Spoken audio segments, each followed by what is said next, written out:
If someone had told me 2 years ago that the worst day of my life would also become the moment that changed everything, I probably would have laughed.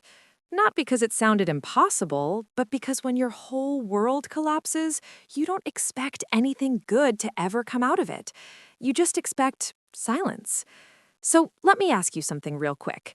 What would you do if the people who were supposed to love you the most, the people who raised you, the people who taught you what family means, looked at the worst moment of your life and decided it was inconvenient?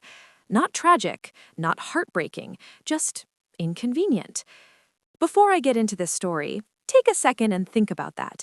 Because if you've ever felt invisible in your own family, if you've ever been the one who always shows up for everyone else but nobody shows up for you, then yeah, this story might hit a little close to home. And hey, if you connect with stories like this, go ahead and hit that like button and subscribe. Not because some algorithm told you to, but because every comment I read reminds me there are people out there who actually get it. All right, let me take you back. My name is Rachel Carter.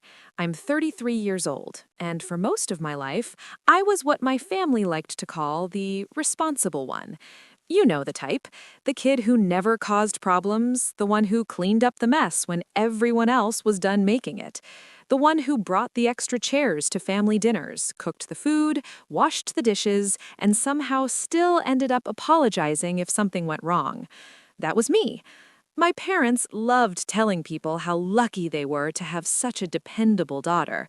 What they didn't say was that dependability came with a price.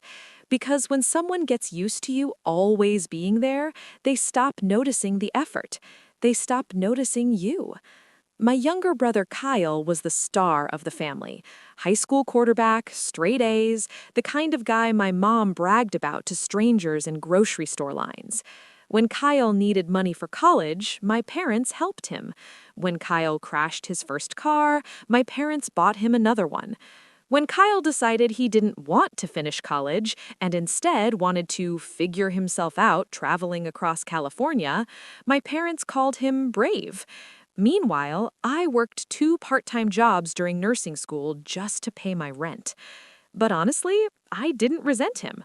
Not really, because resentment takes energy, and by the time I turned 27, I was too busy building my own life to keep score. That's when I met Daniel.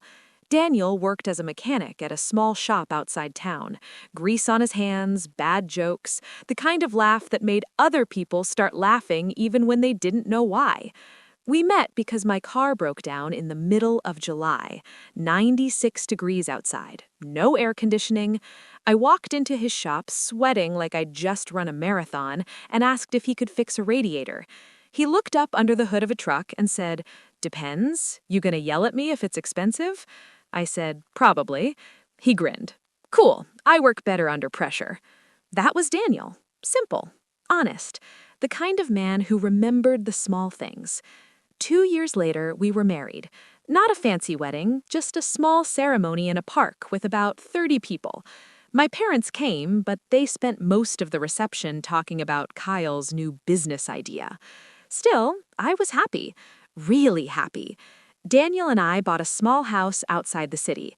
Nothing huge, just a little place with a crooked fence and a porch swing that squeaked every time the wind picked up. A year later, our daughter was born, and suddenly the world felt full. Daniel worked long hours, I worked night shifts at the hospital.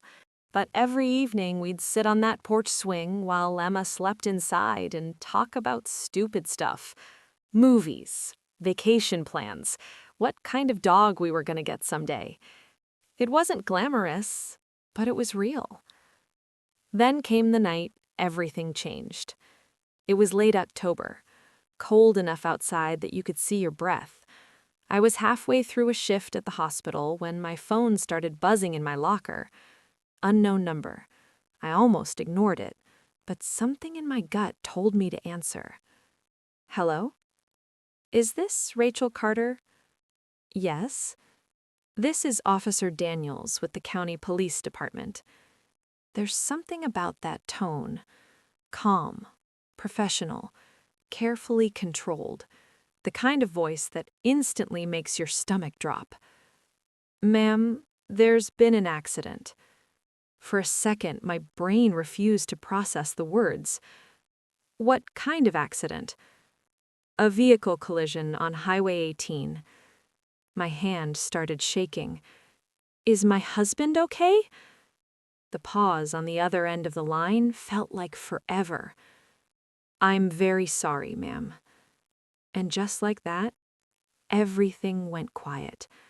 Not the room, the world, like someone had turned the volume down on reality.